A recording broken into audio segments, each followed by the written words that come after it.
Hello friends, welcome back to my YouTube channel Sangeeta dot हिंकू जी में फिर से आप सभी का एक बार स्वागत है। और आज की कहानी शुरू करें उससे पहले अगर आप हमारे चैनल पर नए हैं तो प्लीज़ हमारे चैनल को सब्सक्राइब कर दीजिए और वीडियो पसंद आए तो लाइक कमेंट ज़रूर कीजिएगा। तो फ्रेंड्स, आज की जो कहानी है वो है उड़ीसा से, और उड़ीसा के रसगोविंदपुर गाँव में। आपको पता है वहाँ पर जो लोग रहते हैं उन लोगों में थोड़ी सी भूत प्रेत को लेके कुछ ज़्यादा ही वो लोग इस बात को सच मानते हैं कि हाँ, आखिरकार भूत प्रेत होता है। और वहाँ के लोग जो है वो काफ़ी आत्माओं में विश्वास करते हैं। और वो क्योंकि वो छोटा सा एक गांव था रसगोविंदपुर, तो वहाँ के सारे लोगों का सोच जो है सब मिलता जुलता ही था, और वो लोग काफ़ी डर डर के वहाँ रहते थे। हालांकि वहाँ पे बाहर से भी काफ़ी लोग घूमने आते जाते थे, क्योंकि वो थोड़ा सा प्लेस भी अच्छा प्लेस है, लेकिन तो फिर भी वहाँ के जो लोकल लोग हैं वो लोग काफ़ी ज़्यादा डर डर के वहाँ रहते थे। तो रसगोविंदपुर में एक एयरपोर्ट था जो काफ़ी दिनों से बंद रहता था, और वहाँ पे 2 गार्ड उसकी देखरेख करने के लिए लगे थे। देख रेख क्या, वहाँ तो गेट बंद था, गेट के बस देखना था, अंदर बाहर कोई आता जाता तो था नहीं। सिर्फ गेट पे जो 2 गार्ड लगे थे उसकी देखरेख करने के लिए, और उन गार्ड का नाम था, एक का दिवाकर और दूसरे का गोविंद। ये दोनों वहाँ दिन रात ड्यूटी करते थे एक साथ। करते करते 1 महीना बीत गया, और यह कहानी है अप्रैल 1998 की। करते करते 1 महीने बीत गए और अप्रैल से मई आ गया। तब जाके एक कोलकाता से एक बंधु चटर्जी नामक एक बिजनेसमैन जो है वो कबाड़ी का बिजनेस करते थे, और उन्हें उस एयरपोर्ट के बारे में पता चलता है। तभी जो है वो वहाँ जाते हैं, और उस एयरपोर्ट में काफ़ी वो एयरपोर्ट बंद था लेकिन उसमें काफ़ी ज़्यादा कबाड़ी का सामान जो है सब पड़ा हुआ था। तो इस बिजनेसमैन को वहाँ के बारे में पता चलता, और ये वहाँ एयरपोर्ट पे सब सामान का नीलामी करवाने के लिए और ख़रीदने के लिए ये वहाँ पहुँचते हैं। इस सिलसिले में इनको काफ़ी समय वहाँ रहना पड़ता है। तभी एयरपोर्ट के बाहर एक चाय की टपरी थी, वहाँ एक चाय वाला चाय बेचता था। तो ये जो है बंधु चटर्जी, ये अपने साथ एक अपने नौकर को भी, जिसका नाम राम बहादुर था, उसको भी अपने साथ लेके जाते हैं वहाँ। तभी वहाँ पे चाय वाय पीते हैं, और उस चाय वाले से कहते हैं कि मैं अभी यहाँ कम से कम 20 दिनों तक रहने वाला हूँ, और मैं इस काम के सिलसिले में यहाँ आया हूँ। यही सब बात वो अपने नौकर राम बहादुर और 2 सिक्योरिटी गार्ड जो वहाँ रहते हैं एयरपोर्ट पे, और उस चाय वाले से यही सब बात करते हैं। तभी वहाँ देखते हैं कि एक अचानक एक आदमी दौड़ता हुआ आता है, और वो काफ़ी डरा हुआ रहता है, और वो आकर चाय दुकान पे चाय वाले से कहता है कि मैं आज रात यहीं रहूँगा और मैं अपने गांव वापस नहीं जाऊँगा।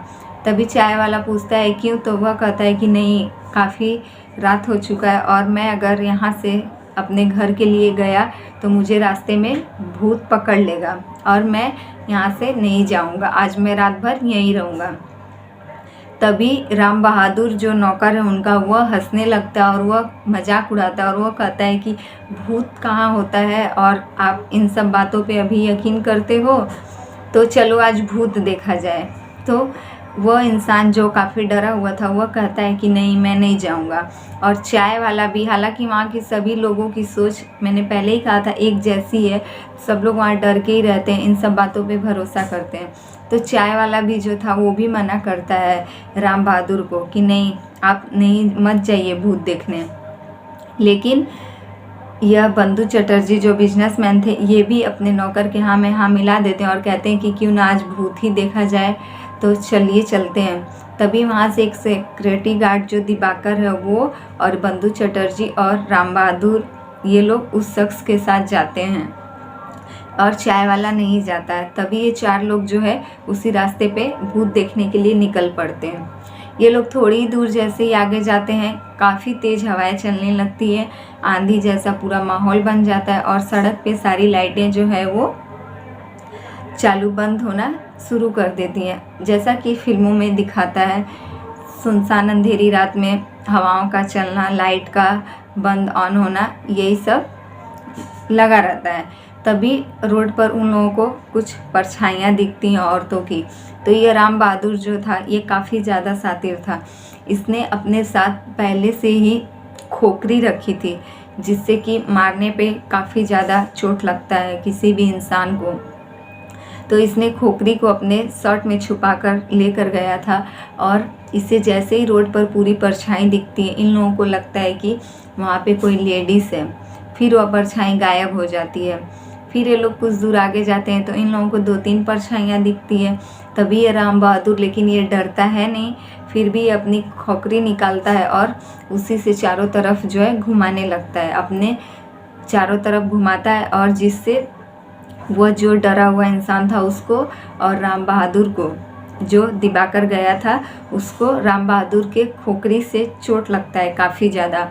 तभी वह गार्ड जो है दिवाकर, वो घायल होकर गिर जाता है और राम बहादुर फिर भी नहीं रुकता है, वो अपना खोपड़ी लगातार चलाते ही रहता है। वह डरा हुआ इंसान वो भी कहता है कि तुम ये सब मत करो, ये भूत है, लेकिन ये राम बहादुर किसी की भी बातों पर यकीन नहीं करता है। और वहाँ पे सच में एक लेडीज़ रहती है जिसे राम बहादुर भूत समझकर उस पर भी वार कर देता है, क्योंकि उसे लेडीज़ की परछाई दिखती है।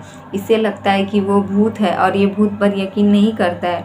तभी इसने सारी सच्चाई बाहर निकालने के लिए उस लेडीज़ पर वार कर देता है अपनी खोपड़ी से, और जिससे उस लेडीज़ को चोट लग जाता है और वो वहीं गिर जाती है, जिससे कि उसकी मौत हो जाती है।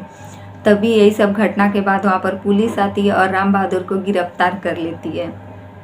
तभी कोर्ट में पेशी के वक्त राम बहादुर जो है वो यह कहते हैं कि मैंने तो इस इंसान के, जो डरा हुआ था, इस इंसान के कहने पे मैंने खोपड़ी चलाई थी, क्योंकि इसने कहा था कि वहाँ भूत है।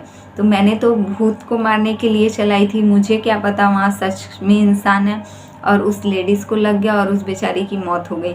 मैंने तो अपनी जान की सुरक्षा, हम चारों लोगों की जान के सुरक्षा के लिए और अपने बीच बचाव के लिए ये खोपड़ी का इस्तेमाल किया था। मैंने किसी लेडीज़ को जानबूझकर नहीं मारा। तभी यह अदालत फैसला सुनाती है कि ठीक है, इसने अपने बीच बचाव के लिए जो कुछ किया, इसलिए इसकी सज़ा कम की जाए और इस केस को ऊपर तक ले जाया जाता है। तभी ऊपर के भी हाई कोर्ट से भी उस इंसान को यह आदेश मिलता है कि नहीं, ये सारी कहानी सुनने के बाद वहाँ भी जज ये फैसला लेते हैं कि नहीं, इसने अपने बीच बचाव के लिए जो कुछ किया है और इसने भूत समझकर एक शख्स को मारा है, तो इसमें भूत की गलती है, इस इंसान की कोई भी गलती नहीं है। और उस इंसान को थोड़ा भी सज़ा नहीं होता है और वह इंसान जेल से बाहर चला आता है और उसके खिलाफ़ कोई भी कार्रवाई नहीं की जाती है। और अदालत का भी यह निर्देश रहता है कि इस इंसान के ऊपर किसी भी प्रकार की कोई कार्रवाई न की जाए, क्योंकि इसने अपने बीच बचाव के लिए और इसने एक भूत समझकर एक इंसान को मारा है, इसमें इस इंसान की कोई गलती नहीं है। तो फ्रेंड्स, यही रही आज की कहानी कि कैसे भूत के चक्कर में एक इंसान को मार देते हैं, लेकिन उस भूत के चक्कर में ये इंसान जेल जाने से बच जाता है और इसके ऊपर कोई भी कार्रवाई नहीं की जाती है।